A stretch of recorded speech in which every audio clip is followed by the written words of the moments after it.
సంవత్సరాల తరబడి government job కోసం వేచి చూస్తున్నారా? కేవలం 8 నెలల్లో మీ కల నెరవేర్చుకోండి. వెంటనే కింది నెంబర్స్ కి కాల్ చేయండి. హలో నమస్తే welcome to Suman TV. War పట్ల మనము ఇందాక మన భారతదేశానికి జరిగే లాభ నష్టాల గురించి మాట్లాడుకున్నాము.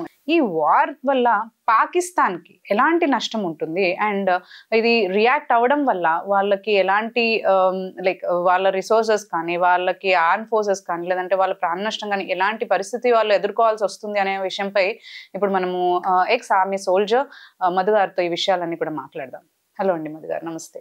నమస్తే మేడం. యా, సో మన భారతదేశం పరిస్థితి ఎలా ఉండబోతోంది వార్ వల్ల అనేది మనం ఇందాక చర్చించుకున్నాం యాక్చువల్లీ. బట్ మెయిన్గా ఇప్పుడు మనం ఆపరేషన్ సింధూర్ రన్ చేసాం. వాళ్ళు చేసిన దాడి పట్ల మనం రియాక్ట్ అయ్యాము. మనం సింధూర్ ఆపరేషన్ రన్ చేసాం. వాళ్ళు ఉండలేక లైక్ ఆన్సర్ ఇవ్వాలి అని చెప్పేసి ఇన్స్టెంట్ అటాక్ వాళ్ళు కూడా మనకి సంధించడం జరిగింది. సో ఇలాంటి సమయంలో పాకిస్తాన్ ఎదుర్కోవాల్సిన నష్టాలు ఏంటంటారు అసలు? యాక్చువల్లీ ఇప్పుడు ప్రెసెంట్ సిచ్యువేషన్ వాళ్ళ పరిస్థితి ఏంటి? వాళ్ళ పరిస్థితి గురించి చెప్పాలంటే చాలా దారుణంగా ఉంది.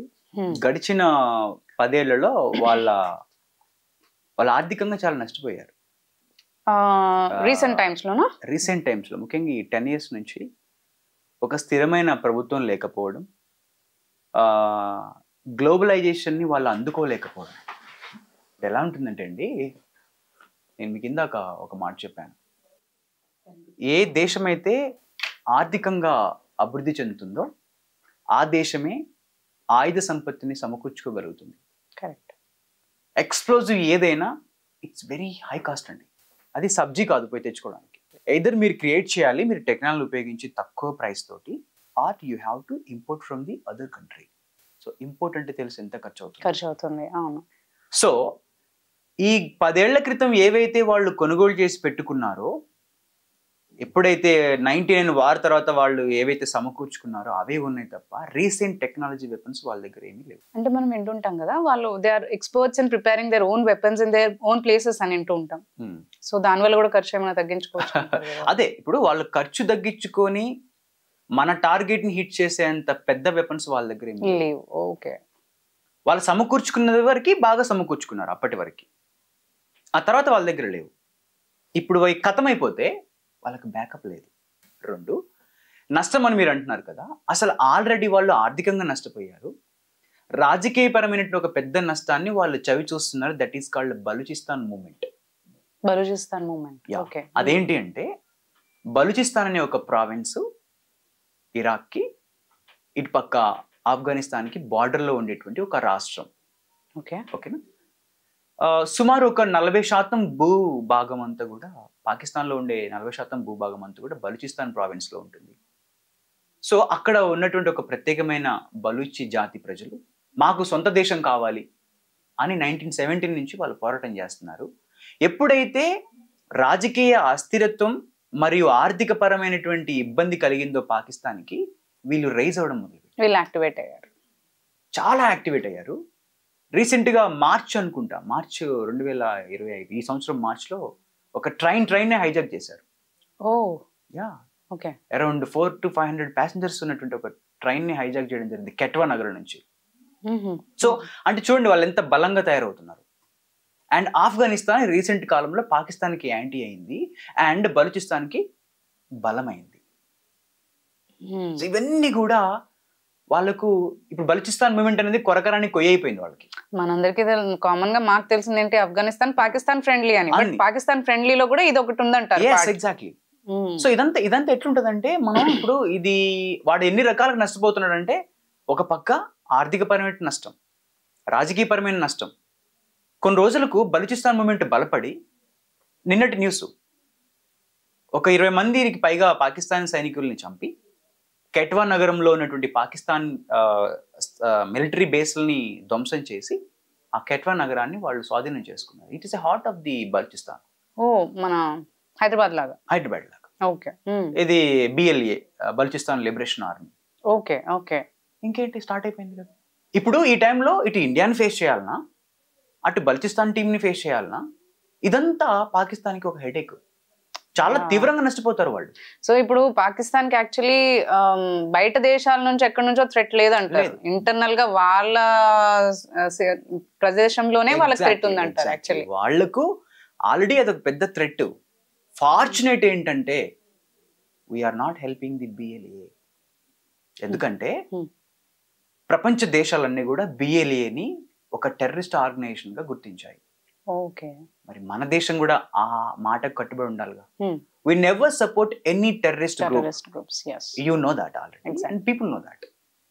సో బలూచిస్తాన్ వాళ్ళ వాళ్ళ వాదన సరైందా కాదా అనేది పక్కన పెడితే మనం ఎప్పుడు కూడా వాళ్ళకి సపోర్ట్ చేయలేదు. అండ్ ఐ థింక్ 2016-17 ఒక టైంలో వాళ్ళు మోడీని స్పెషల్గా అడగడం జరిగింది. లైక్ ఆ స్టేట్మెంట్స్ ద్వారా మీ హెల్ప్ కావాలి మాకు, బలూచిస్తాన్ని మేము కంట్రీగా మార్చడానికి. మనకి ఎంతసేపు అనేది మనం ఒకవేళ వాళ్ళకి ఆయుధ సామాగ్రిని ఇచ్చి కొంత టెక్నాలజీని వాళ్ళకి ఇచ్చి మీరు ఫైట్ చేయండి మీకు దేశం వస్తుంది అంటే పెద్ద విషయం కాదు. కరెక్ట్. కానీ we don't stand for that because we always seek piece.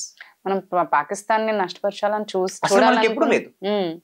So ఒకవేళ మన అటాక్స్ కి కౌంటర్ అటాక్స్ ఇవ్వాలన్నా గానీ వేరే రకంగా ఇద్దామని అనుకుంటాం, కానీ మీరు అన్నట్టు టెర్రరిస్ట్ కి సపోర్ట్ చేసి మనం ఎప్పుడు ముందుకు వెళ్ళము. అంటే అది మన మోటో కాదు యాక్చువల్లీ. మన డిఎన్ఏలో లేదు అది. ఓకే, మన భారతీయ డిఎన్ఏలోనే ఆ టైప్ ఆఫ్ తత్వం మనకు లేదు. మనము ఎల్టీటీకి ఒకప్పుడు సపోర్ట్ అందించాము. రాజీవ్ గాంధీ గారి ఉన్నప్పుడు శ్రీలంకకు మనం సపోర్ట్ అందించాము టు డిఫీట్ ది ఎల్టీటీ. మీకు తెలుసు, లిబరేషన్ తమిళనాడు అని చెప్పేసి అక్కడ వాళ్ళు ఫైట్ చేయడం జరిగింది. ఆ టైంలో రాజీవ్ గాంధీని చంపారు. ఆ తర్వాత మనం ఆపరేషన్ చేసేసి దాన్ని మనం అంతమంది ఇచ్చాము. టెర్రరిస్ట్ ఆర్గనైజేషన్ ఏదైనా సరే మనం దాన్ని ఎప్పుడు కూడా మనకు ఉపయోగపడిద్ది కదా అని ఎప్పుడు తీసుకోలేదు. మన దేశానికి ఒక మంచి ఈ రకమైనటువంటి ఒక మంచి ఇది ఉంది, మంచి రెప్యుటేషన్ ఉంది. సో అదనమాట. ఇప్పుడు పాకిస్తాన్ నష్టం అనేది మనకు జరిగేది చిన్న నష్టమే. మనకు జరిగేది నష్టం అని చెప్పడానికి చెప్పాను. ఆర్థికంగా మనం కొంచెం ఇదవుతాం, జస్ట్ కదలికలు జరుగుతాయి, కానీ వాళ్ళు చాలా కుదేలవుతారు. వాళ్ళకి అసలు ఇంకా once they spend there whole weapons to defeat us, they can't reconstruct their whole mechanism again. It will take a lot of time for them. Correct. So ఈ బలూచిస్తాన్ మూమెంట్ ఏదైతే ఉందో, ఇప్పుడు మీరు అన్నారు వాళ్ళది అంటే మనం అనుకుంటున్నాం ఈ భారతదేశం ఏదైతే అటాక్ చేస్తుందో దానివల్లే పీపుల్ కానీ ఆర్మీ పీపుల్ కానీ లేదంటే అక్కడ ప్రధాని కానీ లైక్ సేఫ్ ప్లేసెస్ లోకి తరలించారని అంటున్నారు. సో ఇది రీజన్ అయి ఉంటారంటారా, లేకపోతే ఏది రీజన్ అయి ఉంటుంది అంటారు? లైక్ వాళ్ళ ఏదైతే మనం ఇప్పుడు థ్రెట్ మాట్లాడుకున్నాం కదా, లేకపోతే మన భారతదేశం వాళ్ళ థ్రెట్ గురించి వాళ్ళ హెల్ప్ అయి ఉంటారంటారా? అంటే సేఫ్ ప్లేస్ కి మార్చడం అనేది ఇదంతా మనం సెన్స్ అవుతాం కదండి. ఇప్పుడు మనం ప్రొటెక్ట్ చేసుకోవడానికి మన ఇదిని ప్లాన్ చేస్తాము, వాళ్ళు కూడా అలాగే సేఫ్ గార్డ్ చూసుకుంటారు. సో డెఫినెట్లీ అది it's a sensitive matter to protect their own people. So మన ఇండియన్ ఆర్మీ కానీ లేదంటే మన పొలిటికల్ అంటే మోదీ కానీ ప్రధాని కానీ మాట్లాడుకున్నప్పుడు మనం ఏమనుకుంటాం అంటే లైక్ ఇది ఆల్రెడీ తెలుసు కాబట్టి అల్టిమేట్ గా మన హ్యాండే పైన ఉంటుందని కూడా స్టెప్ తీసుకుని ఉంటారా? వార్ కానీ ఏదైనా మనం బలమైన వాళ్ళమని మనకు తెలుసు, వాళ్ళ బలహీనలని కూడా మనకు తెలుసు. సో స్టెప్ ఎప్పుడు కూడా ఇక్కడ ఏం లీడ్ చేస్తుంది అంటే ఆబ్వియస్ గా మనం విన్ అవుతాము అనే మొదలు పెడతాము. అది వాస్తవం. ఓకేనా? ఇప్పుడు మనం ఎందుకు మనకు ఆ 9 స్థావరాల గురించి మనకు ముందే తెలుసు, 15,000 మందికి పైగా టెర్రరిస్టులు ఉన్నారని చెప్పేసి మనకు ముందే తెలుసు. మరి మనం ఎందుకు ముందే అటాక్ చేయలేదు? ఇవన్నీ దృష్టిలో పెట్టుకునే మనం బలవంతులమైనా సమయం కోసం ఎదురు చూడాలి. అంటే నా ఉద్దేశం వాళ్ళు వచ్చి మన మీద గెలిగితే అనేది కాదు, వాళ్ళు వచ్చి మన మీద అటాక్ చేస్తే అనేది కాదు. అక్కడ నా ఉద్దేశం ఏంటంటే దేనికైనా ప్రిపేర్డ్ ఆ టైం రావాలి. అంటే నేను క్రితం వీడియోలో చెప్పాను, అంతర్జాతీయ స్థాయిలో అంతర్జాతీయ న్యాయస్థానంలో కానీ యుఎన్ఓలో కానీ మనకు బ్యాడ్ నేమ్ రాకూడదు. ఆ బ్యాడ్ నేమ్ ఎంతవరకు ఇంపాక్ట్ చూపుతుంది అంటే మన దేశ ఆర్థిక వ్యవస్థ మీద ఇంపాక్ట్ చూపుతుంది. మనం యుద్ధంలో పలుమార్లు పాల్గొంటే మనల్ని వాళ్ళు రెడ్ లిస్ట్లో పెడతారు. అది ఈజీ కాదు. ఇటీవల ట్రంప్ గారు ఒక మాట చెప్పారు, ఈ హౌతీ ఏదైతే పాలస్తీనా హౌతీ ప్రాంతాల్లో వాళ్లకు సానుభూతి పరులు కూడా ఈ దేశంలో ఉండడానికి వీల్లేదు అన్నాడు. అంటే మీరు ఇమాజిన్ చేసుకోండి, మనం కానీ కావలసుకొని వాళ్ళ మీద దాడి చేసి ఉంటే అంతర్జాతీయ స్థాయిలో మన పేరు అనేది తగ్గిపోతుంది, మన రెప్యుటేషన్ తగ్గిపోతుంది. తగ్గిపోతుంది. తద్వారా మనకు వచ్చేటువంటి ఇన్వెస్ట్మెంట్స్ ఒక political friendship, support and trade మీద ఎఫెక్ట్ పడుతుంది. ఇంపోర్ట్స్ మీద మనం ఎవరైతే వాళ్ళ నుంచి ఇంపోర్ట్స్ చేసుకునే మనం ఎక్స్పోర్ట్ చేసే వాటి మీద సుంకాలు పెరుగుతాయి, మన వస్తువులు కొనడం మానేస్తారు. ఇలాంటి చాలా ఉంటాయండి. సో పాకిస్తాన్ కు వచ్చిన పరిస్థితి అంతే. సో ఇలాంటివన్నీ కూడా ఆచితూచి అడిగేయాలి. మోడీ గారు ప్రధాని అయిన తర్వాత కొన్ని మంచి పనుల్లో చేసినది ఏంటి అంటే అంతర్జాతీయ స్థాయిలో వ్యాపార సంబంధాలు పెట్టుకొని ఒక మంచి అట్మాస్ఫియర్ ని కూడగట్టుకోవడం, అందరితో ఫ్రెండ్లీ మేనర్ గానే ఉండాలని అనుకోవడం. యాక్చువల్లీ ఫస్ట్ నుంచి ఇప్పుడనే కదా, ఇనిషియల్ స్టేజ్ నుంచి కూడా పాకిస్తాన్ తో కూడా మనం ఎప్పుడు ఫ్రెండ్లీగా ఉందామని అనుకుంటాం, but they revolt every time. అంతే. వాళ్ళు టెర్రరిజాన్ని పెంచి పోషించి వాళ్ళ ఎయిమ్ ఒకటే అండి. మనం ఏమనుకుంటామంటే ఇంకా కాశ్మీర్ వాళ్ళ ఏమనుకుంటాము, ఇప్పటికిప్పుడు తీసిపోయి కాశ్మీర్ ని మొత్తం పాకిస్తాన్ లో కలిపిన టెర్రరిజం ఆగదు. కరెక్ట్. వాళ్ళ ఎయిమ్ ఏంటంటే జిహాద్, వాళ్ళ ఎయిమ్. ఓకే, హిందూ మతం వాళ్ళ వ్యతిరేకం. కరెక్ట్. ఇదొక రిలీజియస్ వార్ అండి.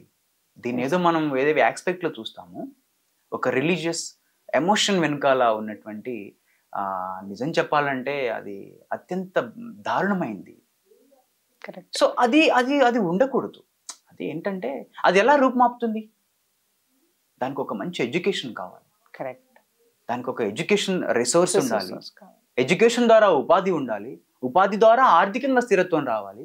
ఆర్థికంగా స్థిరత్వం వచ్చినప్పుడు మనిషి ప్రపంచంలో జరిగేటువంటి విషయాల మీద అవగాహన, వాటిని అందుకోగలుగుతాడు. అందుకే ఎడ్యుకేట్ దెమ్ అనేది ఒక policy is very important. And we have done in Kashmir also.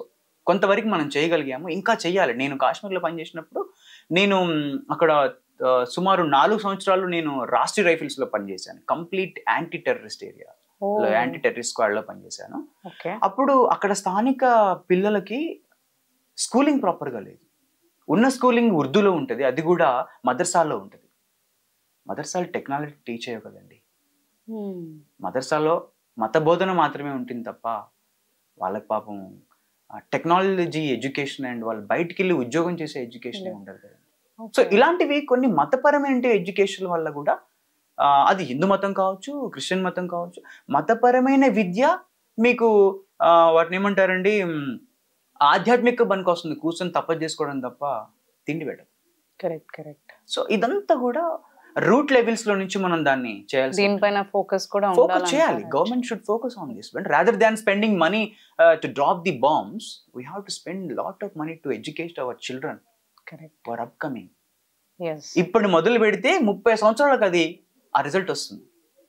30 సంవత్సరాల క్రితం మన పాలనా అధికారులు, ఎవరైతే మన రాజకీయ నాయకులు ఆ కఠినమైన నిర్ణయం తీసుకొని ఎడ్యుకేషన్ చేసి ఉంటే ఈ 30 ఏళ్ళలో ఇన్ని మరణకాండాలు జరిగేవి కాదు. దిస్ ఈస్ ఆల్ ఎడ్యుకేషన్ అండి. ఓకే, పాకిస్తాన్ వాళ్ళు కొట్టుకొని చావడానికి కారణం ఎడ్యుకేషన్ లేకపోవడమే.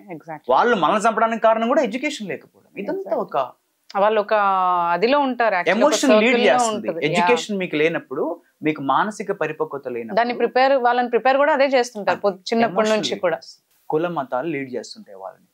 So this is very important.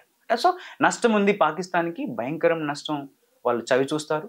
ఫ్యూచర్లో కోలుకోలేని దెబ్బ తగులుతుంది. కరెక్ట్గా వారం రోజులు ఈ వారు ఇలాగే కొనసాగితే వాళ్ళకి చాలా పెద్ద భారీ నష్టంలో ఉంటారు పాకిస్తాన్. థ్యాంక్ యూ మధు గారు. Thanks for sharing the information. Thank you.